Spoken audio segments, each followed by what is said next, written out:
স্বামী তার মায়ের কথা স্ত্রীকে অন্যায়ভাবে মারে সবসময়, কোন এক সময় কি রাগে স্ত্রীও পাল্টা মায়ের দিতে পারে?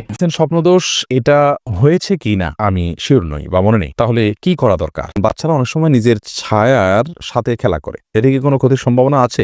অনেক জায়গায় লেখাটা দেখেছি, ফু দিয়ে মোমবাতি বন্ধ করলে দারিদ্রতা আসে, এটা কি সঠিক? এটি সুন্নত পদ্ধতিতে গোসল করার জন্য প্রথমে ওযু করলাম, তারপরে সারা দেহে সাবান মেখে গোসল করলে আবার কি ওযু করতে হবে? কিছুদিন আগে আমার বাচ্চা হয়েছে, বাচ্চা হওয়ার কতদিন পর আমি নামাজ পড়তে পারবো বলে উপকৃত হব? ওযু করে ফেরার পথে পুরুষ লোকের সাথে দেখা হলে বা কথা বলতে হলে তারপর নামাজ হবে কিনা, নাকি আবার ওযু করতে হবে? বাতের ব্যথার জন্য এক জাতীয় পাথরের মতো দেখতে এক প্রকার বস্তু লাগানো ব্রেসলেট, যা হাতে ব্যবহার করা হয় আবার পায়ে কালো রাবারের মতো ব্যবহার করা হয়, সম্পর্কে হুকুম কি? স্মৃতি শক্তি বৃদ্ধির জন্য কি কি আমল করতে পারে? আজান দেওয়ার সাথে সাথে নামাজ পড়া যাবে, নাকি আজান শেষে পড়তে হবে?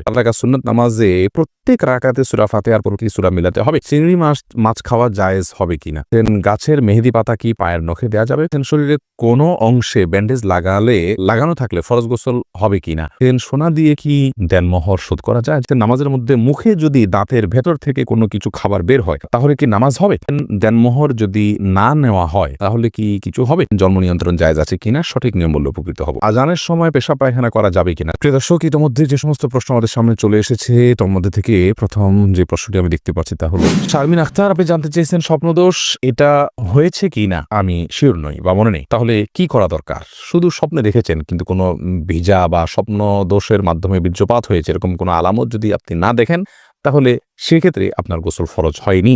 আপনি স্বপ্নে দেখেছেন বীর্যপাত হয়েছে, বাস্তবে বীর্যপাতের কোনো আলামত যদি খুঁজে না পান তাহলে আপনাকে গোসল করতে হবে না। কাজী রিয়াদ, আপনি জানতে চেয়েছেন বাচ্চারা অনেক সময় নিজের ছায়ার সাথে খেলা করে, এটা কি কোনো ক্ষতির সম্ভাবনা আছে?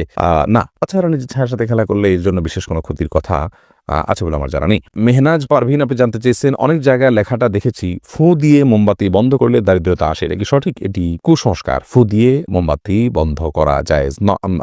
ফু দিয়ে মোমবাতি বন্ধ করলে দারিদ্রতা আসে এরকম কোনো বিশ্বাস রাখা জায়েজ না। দারিদ্রতার সাথে এগুলোর কোনো সম্পর্ক নেই, এগুলো কুসংস্কার, এমনটি বিশ্বাস করা যাবে না। এটি বিশ্বাস ছোট শিরকের অন্তর্ভুক্ত হবে।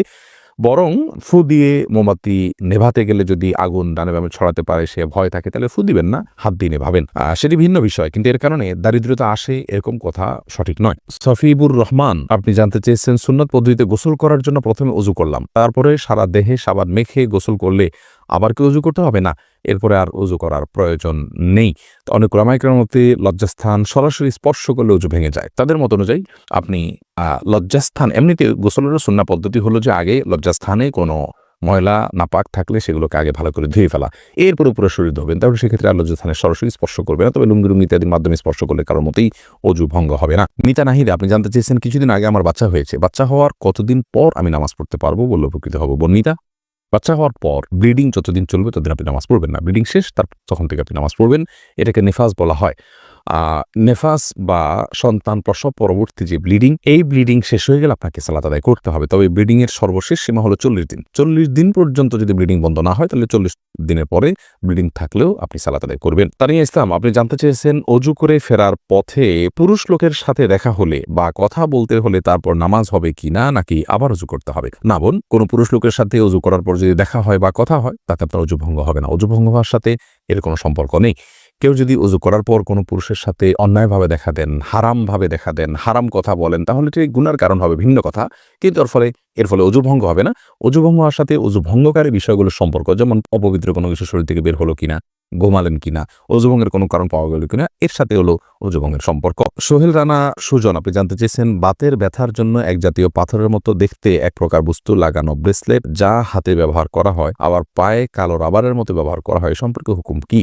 ভাই সোহেল, এই জাতীয় ব্রেসলেটের কোনো বৈজ্ঞানিক কোনো ব্যাখ্যা আছে কিনা যে এটি মানুষের শরীরে বাতের ব্যথাকে দূর করে? যদি থাকে তাহলে এটি ব্যবহার করা যেতে পারে। এবং যদি বৈজ্ঞানিক কোনো ব্যাখ্যা না থাকে, এর যৌক্তিক কোনো লজিক্যাল কোনো কারণ না থাকে, নিছক এটি একটা ধারণা মানুষের থাকে, তাহলে সেক্ষেত্রে এটি ব্যবহার করা জায়েজ হবে না। আলমগীর হোসেন, আপনি জানতে চেয়েছেন স্মৃতি শক্তি বৃদ্ধির জন্য কি কি আমল করতে পারে? স্মৃতিশক্তি বৃদ্ধির জন্য একটি বিশেষ আমলের কথা একটা হাদিসে পাওয়া যায়, বিশেষ সূরা, বিশেষ সংখ্যক বার রাতে 2 রাকাত নামাজ পড়ে। সেই হাদিসটি সনদকে মুহাদ্দিসিন ইকরাম জয়ীব বলেছেন। স্মৃতিশক্তি বৃদ্ধির জন্য গুনাহ থেকে বেঁচে থাকা আর স্বাভাবিকভাবে আল্লাহর কাছে দোয়া করা, এই দুটি বিষয় বিশেষভাবে উল্লেখযোগ্য। আর নির্দিষ্ট করে বিশুদ্ধ হাদিসে স্মৃতিশক্তি বৃদ্ধির জন্য কোনো আমলের কথা বলা হয়েছে বলে আমাদের জানা নেই। তমা আহমেদ জানতে চেয়েছেন, আজান দেওয়ার সাথে সাথে নামাজ পড়া যাবে নাকি আজান শেষে পড়তে হবে? আজান যখন চলছে তখনও কেউ চাইলে সালাত আদায় করতে পারে, কোনো অসুবিধা নেই। বিশেষ করে মা বোনদের কথা বলতে পারি, ওয়াক্ত হওয়ার সঙ্গে সঙ্গে তারা সালাত আদায় করবেন। মসজিদে আজান হচ্ছে, আজান শেষ হলেই তাকে সালাত আদায় করতে হবে এমন কোনো বাধ্যবাধকতা নেই।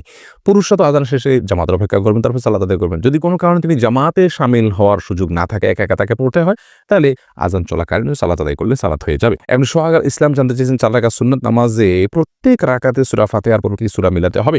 সুন্নত নামাজ হলে প্রত্যেক রাকাতে মিলাবেন। আরফিন আহমেদ সাগর আপনি জানতে চেয়েছেন, চিংড়ি মাছ খাওয়া জায়েজ হবে কিনা? জি, চিংড়ি মাছ খাওয়া জায়েজ আছে। এটাকে একসময় আলেমরা মাকরুহ বলতেন, এখন কেউই এটাকে আর মাকরুহ বলেন না, কারণ এটিও এক প্রকারের মাছ, যার কারণে এটি সম্পূর্ণ জায়েজ এবং হালাল। হালিমা বেগম জানতে চেয়েছেন, গাছের মেহেদি পাতা কি পায়ের নখে দেওয়া যাবে? কোনো অসুবিধা নেই। অনেকে মনে করেন যে মেহেদি পাতা পায়ে দেওয়া যাবে না, যেটি দাড়িতে দিতে হয়, চুলে দিতে হয়, এমন কোনো কথা নেই।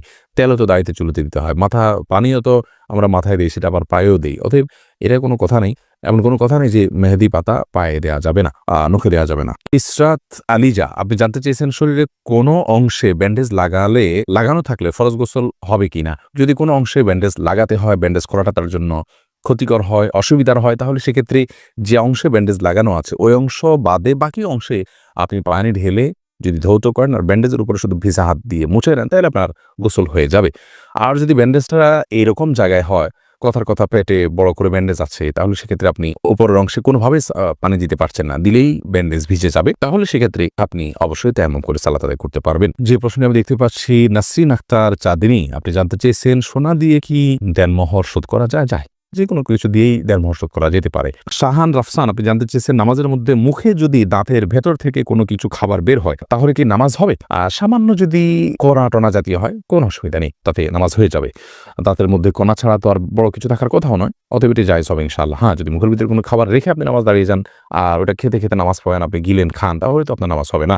মেহরুন রিয়া আপনি জানতে চেয়েছেন, দেনমোহর যদি না নেওয়া হয় তাহলে কি কিছু হবে? না, দেনমোহর যদি আপনি গ্রহণ না করেন আপনার স্বামীর কাছ থেকে, ধার্য হতে হবে, আপনি নিলেন না, তাকে ক্ষমা করে দিলেন বা মওকুফ করে দিলেন, তাকে দায়মুক্ত করে দিলেন, তাহলে সেটি কারণে আপনাদের বৈবাহিক সম্পর্কে কোনো প্রকার অসুবিধা হবে না। আল্লাহ তাআলা কোরআনে কারীমে বলেছেন, যদি মেয়েরা দেনমোহরের ব্যাপারে কোনো ছাড় দেয়, স্বামীকে কোনো অংশ ছাড় দেয়, তাহলে স্বামীদেরকে আল্লাহ তাআলা বলেছেন, ফাকুলুহু হানিআম মারিআ, তাহলে সেটা তোমরা সন্তুষ্ট চিত্তে খেতে পারো, ভোগ করতে পারো, তোমাদের স্ত্রী তোমাদেরকে ছাড় দিয়ে। এমনি মাহবুর রহমান জানতেছেন, একামতের সময় মুসল্লিরা কখন দাঁড়াতে হবে? একামতের সময় মুসল্লিদের নির্দিষ্ট কোনো বাধ্য করে দেওয়া হয়নি যে এই সময় দাঁড়াতে হবে। আমরা অনেকে মনে করি যে কাদাকামাতিস সালাহ বললে তখন দাঁড়াতে হবে, অথবা হাইয়া আলাস সালাহ হায়াল ফালাহ বললে তখন দাঁড়াতে হবে, এরকম কোনো কিছু কিন্তু আবশ্যক নয়। একামতের শুরুতে বা মাঝে যে কোনো পর্যায়ে মুসল্লি দাঁড়াতে পারবেন। ওসমান গনি আপনি জানতে চাইছেন, আজানের সময় পেশাব পায়খানা করা যাবে কিনা? যাবে, কোনো অসুবিধা নেই। আজান হলে ওই সময় পেশাব পায়খানা করা যাবে না বা দুনিয়াবে নির্দিষ্ট কোনো কাজ করা যাবে না, এরকম কোনো কথা কোরআন হাদিসে কোথাও বলা হয়নি। তবে হ্যাঁ, আজান সময় অবশ্যই আপনি আজানের জবাব দেওয়া উত্তম এবং ভালো। যদি পারেন মুখে জবাব দিবেন, আর না দিলেও কোনো গুনাহ হবে না। অর্থাৎ মুয়াজ্জিন যা বলছেন সাথে সাথে তা বলছেন, আপনি এর পাশাপাশি অন্য কোনো কাজ করছেন। তবে হ্যাঁ, আপনি টয়লেটে যদি থাকেন সেখানে তো আপনি আল্লাহ নাম নিতে পারবেন না, মানে উচিত হবে না, যার কারণে আজানের জবাব আপনি সেখানে দিবেন না। অর্থাৎ এক কথায় আজানের সময় টয়লেটে কেউ থাকলে টয়লেটে থাকতে পারেন, পেশাব পায়খানা করতে পারেন বা অন্য যে কোনো কাজ করতে পারেন, কোনো প্রকার নিষিদ্ধ নয়। এমন কোনো কাজ যদি করেন যেখানে থেকে আজানের মুখে জবাব দিতে পারছেন, তাহলে জবাব দিবেন, সেটি সবের কাজ, আর না পারলে দিবেন না। কামরুন্নাহার কেয়া লিখেছেন, স্বামী তার মায়ের কথা স্ত্রীকে অন্যায়ভাবে মারে সবসময়, কোনো এক সময় কি রাগে স্ত্রীও পাল্টা মায়ের দিতে পারে? বোন, রাগে আপনি কোনো অন্যায় অন্য কোনো কাজ করে ফেলেছেন, তিনি আপনার প্রতি অন্যায় করছেন, আপনিও রাগের মাথায় অন্যায় করেছেন, তো আপনি তো তার মতোই হয়ে গেলেন, তাই না? তো অবশ্যই এটি করাটা কাম্য নয় বা এটা করা যাবে না। হ্যাঁ, রাগের মাথা যদি হয়ে যায় তাহলে সেক্ষেত্রে সেটার জন্য প্রায়শ্চিত্ত করা উচিত, লজ্জিত অনুতপ্ত হওয়া উচিত, তওবা করা উচিত, ভবিষ্যতে যেন না হয়। এখন কথা হলো, তিনি মারতে থাকেন, আমি কি করবো? আমি আত্মরক্ষা করার চেষ্টা করব। যদি এমন হয় যে তার মারে আমার আঘাতপ্রাপ্ত হই, আমি কষ্ট নিপতিত হই এবং আমি অ্যাক্সিডেন্টে পড়ার বা দুর্ঘটনার আশঙ্কা করি, তাহলে সেক্ষেত্রে অবশ্যই আমি ডেফিনেটলি সেটিকে প্রতিহত করার চেষ্টা করব বা আত্মরক্ষা করার চেষ্টা করব, কিন্তু পাল্টা তাকে মার দেওয়ার চেষ্টা করব না। হ্যাঁ, যদি এমন হয়, আল্লাহ না করুন এত মানুষ হয় যে আপনার জীবনকে সংকটের মধ্যে ফেলে দেয়, তাহলে তো সেক্ষেত্রে আপনি আত্মরক্ষার জন্য যতটুকু প্রয়োজন ততটুকু আপনি অবশ্যই করতে পারেন। কিন্তু আপনাকে এমনিতে শারীরিকভাবে আঘাত করেছে, যেটার কারণে আসলে বাঁচা মরার কোনো ব্যাপার না, আপনি জেদের বশবর্তী হয়ে রাগে কষ্টে ক্ষোভে আপনিও পাল্টা আঘাত করেছেন, তো অন্যায়ের বিপরীতে আপনিও একটি অন্যায় করলেন। তিনি যে অন্যায় করেছেন তার চেয়ে ছোট অন্যায় করেননি, বরং আপনিও এক ধরনের বড় অন্যায় করেছেন। তো এটা উচিত না। আর যে ভদ্রলোক তার মায়ের কথায় স্ত্রীর গায়ে হাত তোলেন তিনি অবশ্যই ছোট লোকই করছেন এবং তিনি গুনাহগার হচ্ছেন। প্রিয় নবী সাল্লাল্লাহু আলাইহি ওয়াসাল্লাম কোনোদিন কোনো নারীদের গায়ে হাত তোলেননি। তার একাধিক স্ত্রী ছিলেন এবং বিভিন্ন বিষয়ে মনোমালিন্য হয়েছে, কিন্তু কখনও তাদের গায়ে হাত তোলেননি এবং তিনি এই ব্যাপারে নিরুৎসাহিতও করতেন। অতএব একজন ইমানদার হিসাবে মায়ের কথা, বিশেষ করে স্ত্রীর প্রতি অন্যায় করা, অবিচার করা, এটা গুনাহের কথা। আল্লাহ সুবহানাহু ওয়া তাআলা বলেছেন, ওয়াশিরুহুন্না বিল মারুফ, তোমরা তোমাদের স্ত্রীদের সাথে সুন্দরভাবে দিনাতিপাত করবে এবং জীবন যাপন করবে। বিধায় জুলুম কোনো অবস্থাতে গ্রহণযোগ্য নয়। আপনি সবর করুন বোন, এই সমস্যা আপনার চিরকাল থাকবে না ইনশাআল্লাহ। সংসার ভারী হবে, একটা সময় সন্তান সন্ততি বড় হবে, আপনার সমস্যার সমাধানের পথ আপনি খুঁজে পাবেন। আল্লাহ আপনাকে সবর তৌফিক দান করুন এবং আপনার স্বামীকে আল্লাহ তাআলা হেদায়েত দান করুন।